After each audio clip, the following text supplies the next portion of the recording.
Arriving in northern BC, we were quickly greeted by unseasonably cold weather, as well as some rain and eventually snow. But continuing north, we broke through the storm, and by the time I arrived at Boyle Lake, which is on my paddling bucket list, the weather was quite nice.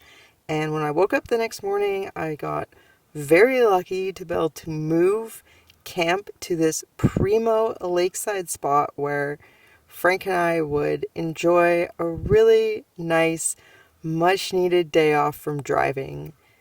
That is until things took a bit of a turn for the worst. I love you. I love you, Frankie.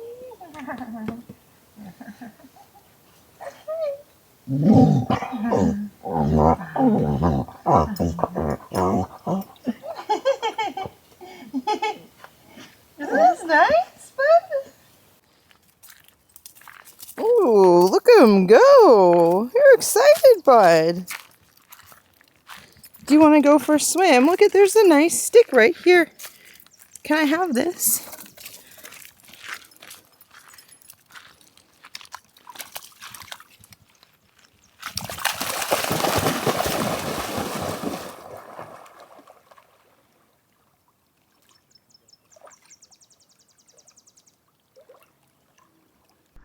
You're cleaning my toes too, Frank. You're so cute.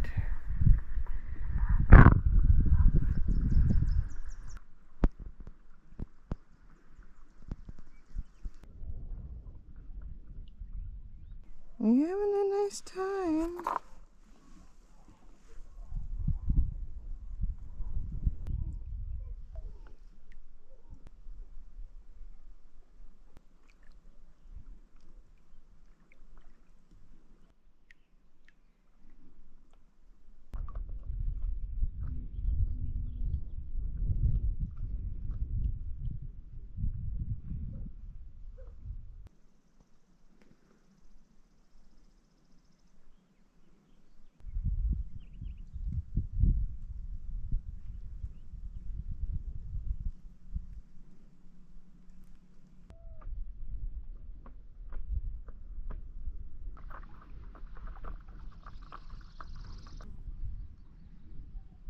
Hi, bud.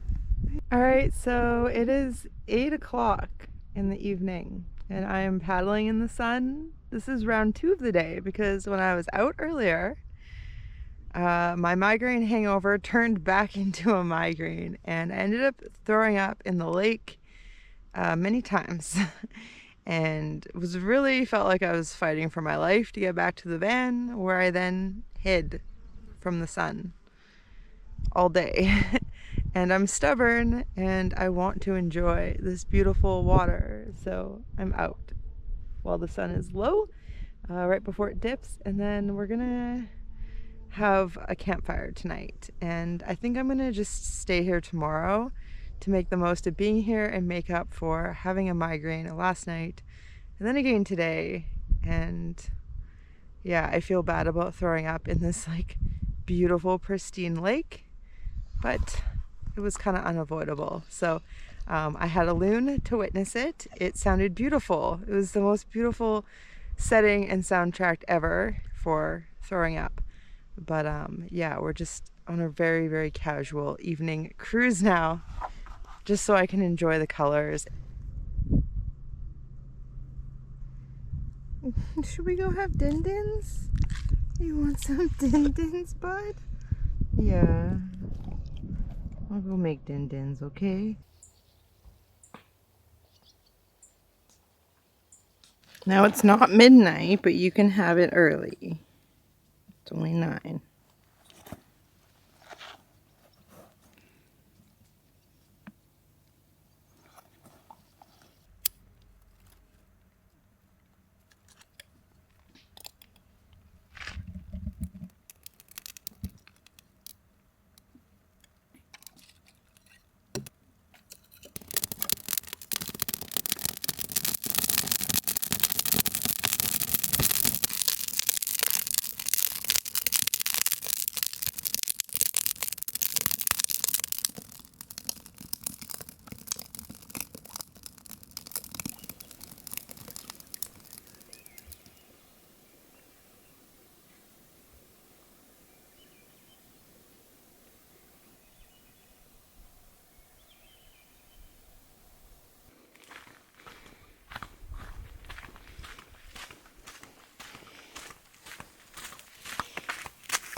Well, good morning. It's actually probably afternoon now. It is a beautiful day.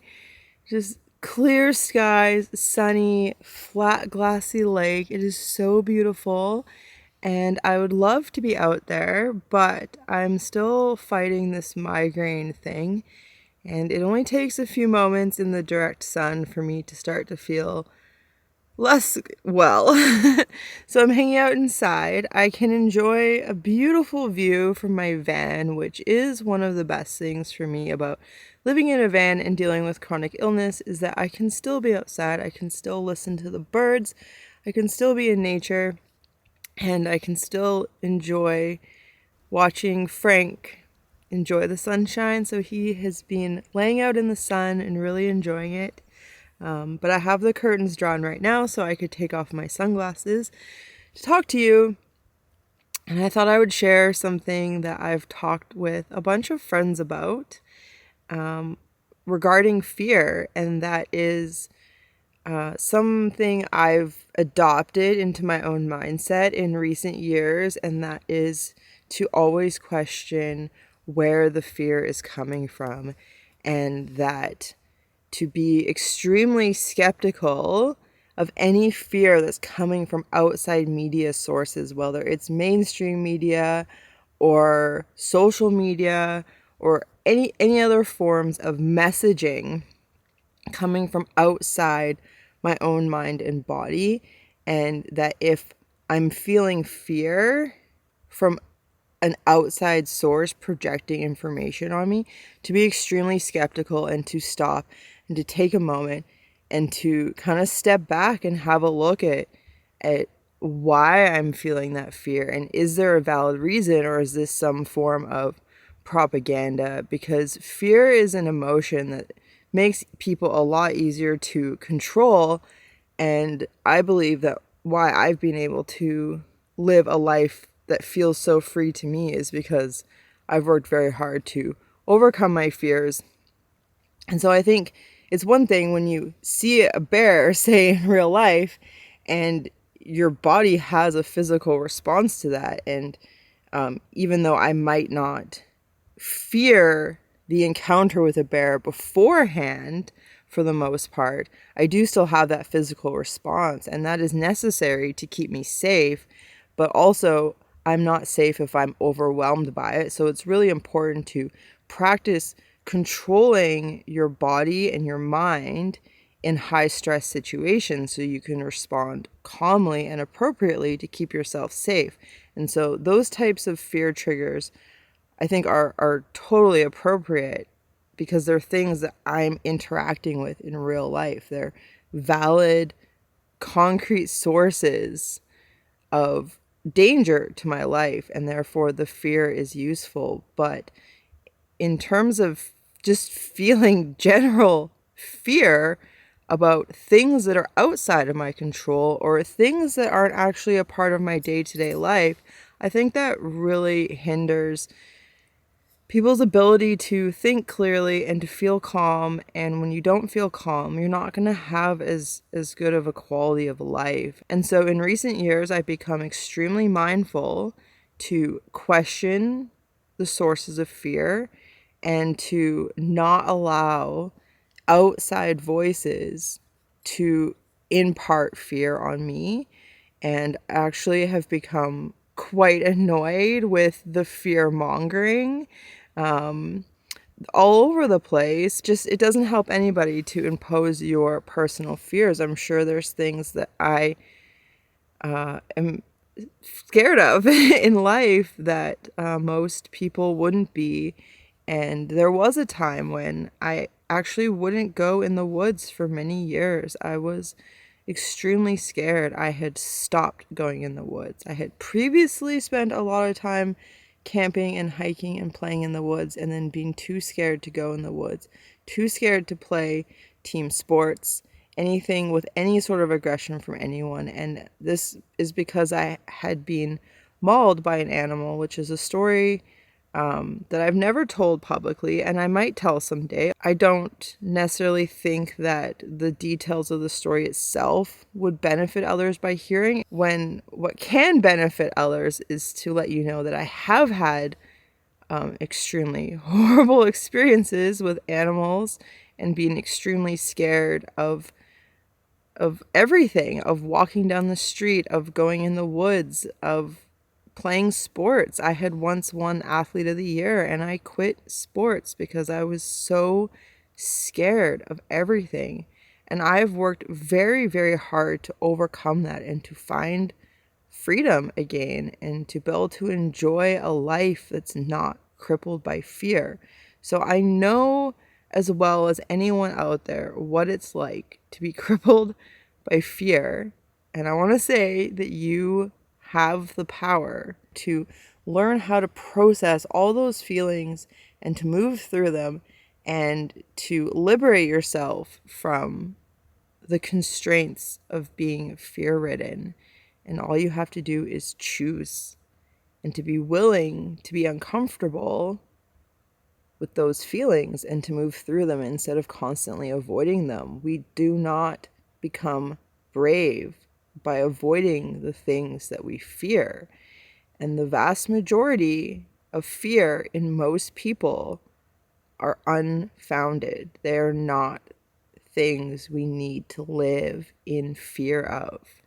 And the things that we should be concerned about, most people don't seem to think about. Yeah, so I guess the point of this is that no matter how much fear you might feel, or no matter how brave you might think you're not, you can be braver and you can overcome fears and you can find that strength within. And it takes a disciplined approach to managing your mind. And a big way you can start with that is by not letting outside sources impose fear on you.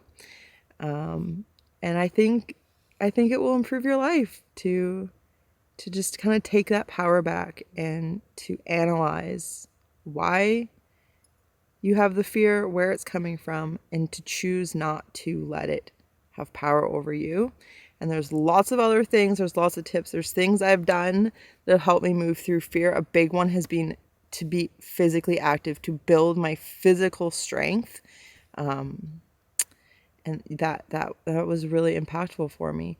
There's lots of big unknown ahead, and I trust myself to deal with what comes my way, which allows me to be less scared of it, is having the trust in myself to be able to take a step back, stay calm, not get overwhelmed, and to find the best approach to whatever problems may arise.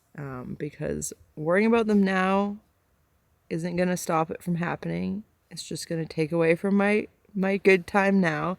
And also not staying calm and panicking and freaking out makes it a lot harder to make the best response to hairy situations. Hi, buddy. Have you waited all day for this? Yeah.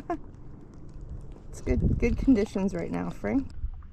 Well, it is another beautiful day out here on the water. We got Frank chilling, and I'm in kayak mode today. I decided I would just feel safer sitting down. It's about 6 p.m. so we got several hours of sunshine left and unlimited hours of daylight. So yeah, I've packed some snacks and some water, my inReach, and we're on a big adventure. Our big adventure for the time here on the water. It is so beautiful to take in all these colors, and after spending the day in the shade, my head's feeling a lot better, but I do just feel better sitting down. So we're gonna go circumnavigate some little lake islands just to take in these wonderful shades of turquoise. So I've just been paddling along, enjoying Frank's cuteness, minding my own business, and then I noticed this dark thing on the bottom, and then it seemed like it was following me.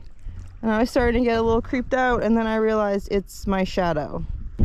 It's my shadow. I was spooked by my shadow because I'm not used to seeing my shadow on the bottom of lakes. Look at these little micro islands. How cool is that? We got a bird coming in. This water is amazing. Holy wow. Oh man.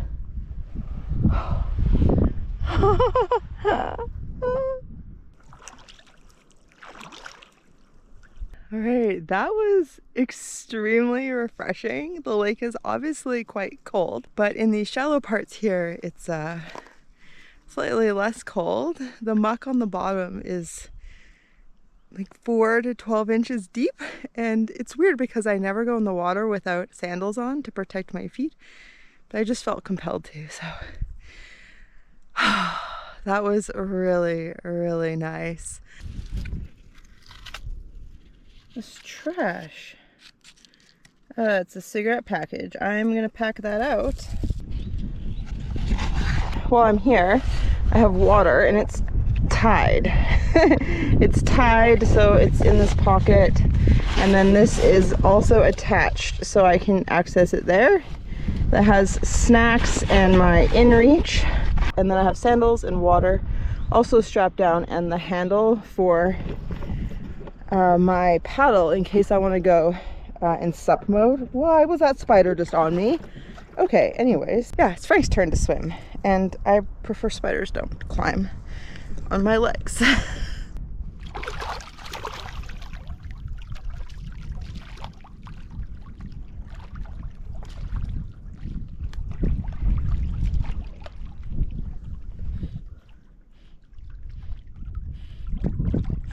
Okay, bud. It's a little windy sometimes, eh, bud? I'm gonna have to paddle a little hard to get us back. So it definitely would have been easier paddling this morning when it was glassy because the wind has picked up, and yeah, but right now we're on the lee of this little island, and the water's quite a bit deeper, so you got this nice dark color. Oh, there's some clouds building, so might be a really nice night. Sunset to sunrise fade as it goes. I got out at 1 a.m. last night to take a wee, and the sky was ablaze with colors, and it hadn't been at midnight, but it was at 11, so I thought that was pretty interesting. Get up in the middle of the night, you don't see stars, but you get beautiful colors, so hopefully tonight it will be magical. But yeah, we're just gonna work our way around a bunch of these little islands, and kind of we took the straight way down like the center channel. Now we're gonna like weave our way back around towards the campground, which just also happens to be against the wind. So it's gonna be a good workout, but tomorrow's a driving day, so I won't be paddling.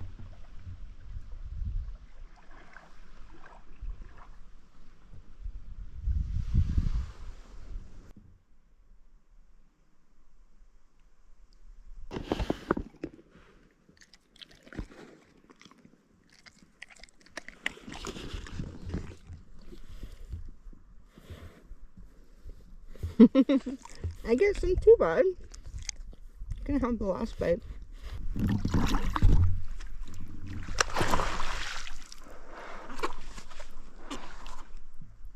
Come here.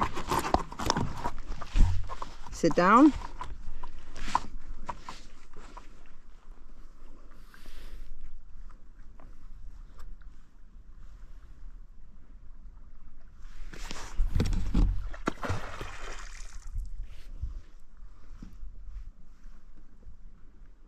Good boy. We found the beavers, Frank. That's exciting. It's a good old Canadian experience, eh? All right, so that was really cool. There's 2 beavers just hanging out, swimming.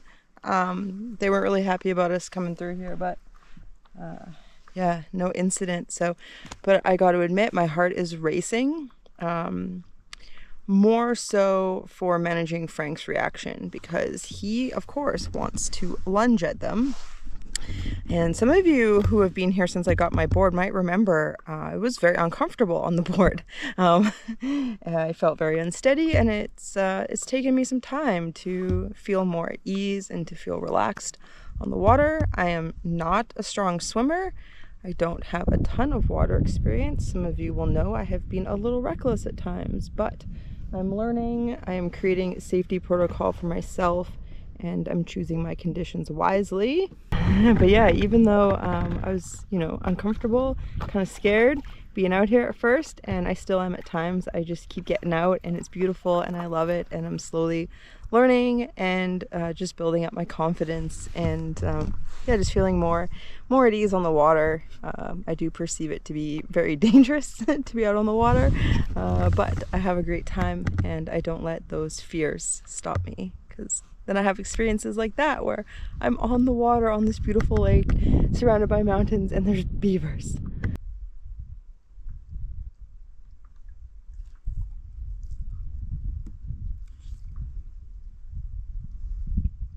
You can see there's a big beaver dam, and then the viewing platform that a trail comes to.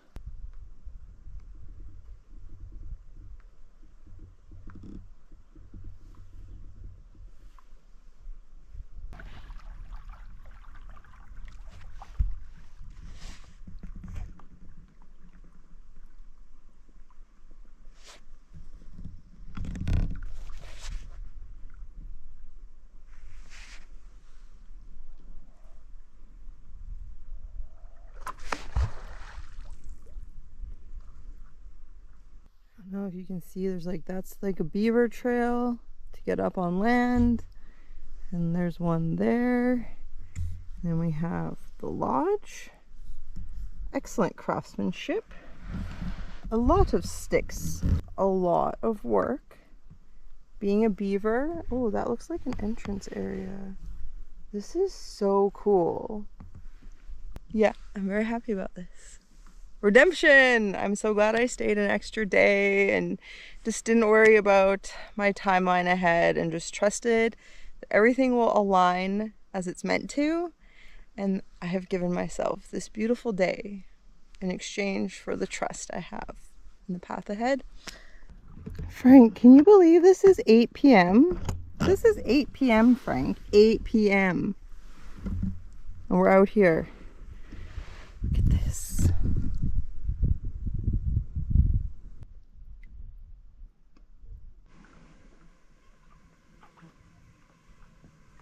We've found a swarm.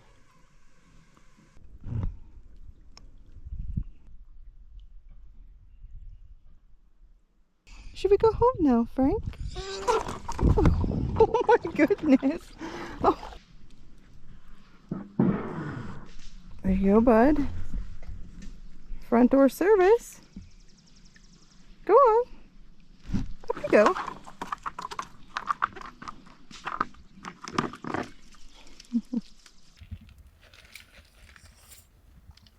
All right, well, that was one of my favorite paddling sessions ever, but I have worked up an appetite, so I'm gonna make a bunch of potatoes, of course. But first, I'm gonna get the fire going for mosquito smoke repellent and bring the stove over there, and just to spend the evening hanging out with Frank, cooking, lounging, enjoying this beautiful place.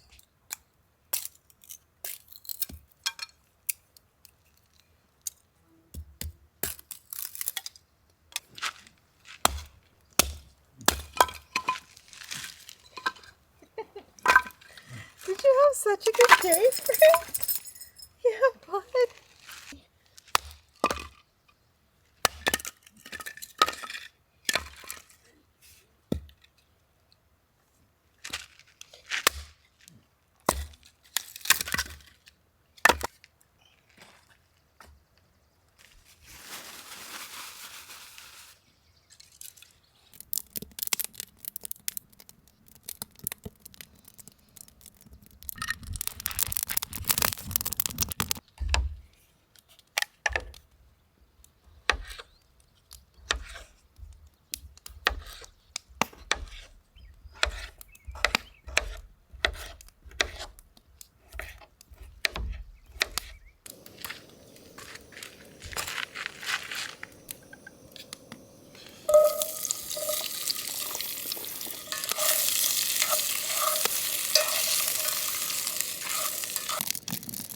got my best friend. Got a fire and this beautiful view. And I got potatoes going, low and slow. And veggies ready to go in. It's about as good as it gets. I'm really, really glad that I stayed here another day to just kind of have the experience I've always wanted to have here, and it was definitely worth it.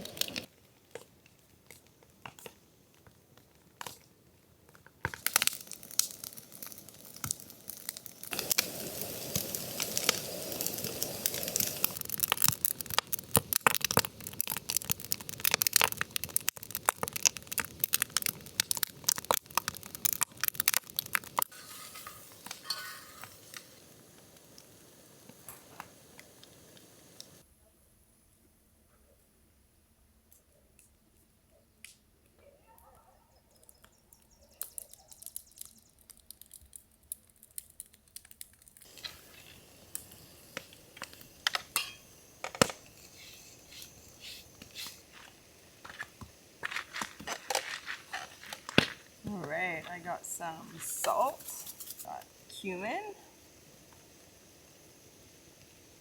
lots of cumin, got some Trader Joe's citrusy garlic, and some marjoram, one of my favorites.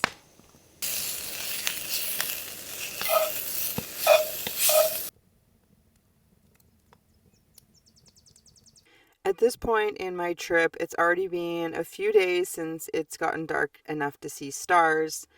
The sun sets, but it just goes from sunset to twilight and then sunrise. It doesn't actually get dark, and as I continue north, eventually the sun won't set and it'll just be sunlight, which I'm very excited about.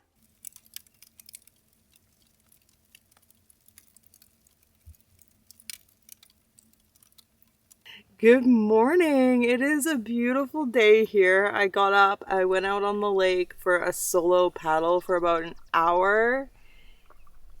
It was so nice, and it was so cool to see the loons swimming under the water and to spot fish. Yeah, and then I came back and I've made a decaf, and I'm just hanging out watching Flossie's latest video before packing up. I got all sorts of stuff out: the Starlink, the panel, the paddleboard, the chariot. All of it needs packing up. Frank's right here enjoying a lounge in the shade, getting his beauty sleep in. He wasn't up for a morning paddle.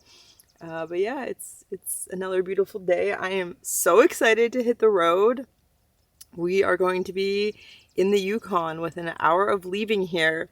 So that's going to be it for this video. I appreciate you watching so much. If you're into more paddling content, my friend Mary Beth has a paddling channel. She's tons of fun and a great resource for information, and just stoked to get out on the water. So I'm going to leave the link to her channel below. Recommend you checking that out. And yeah, so a huge thank you to patrons. I'm excited to bring you all on the next leg of this adventure. So yeah, I'll see you in the Yukon. I got a cute clip of Frank to send you off on your way. We'll see you soon.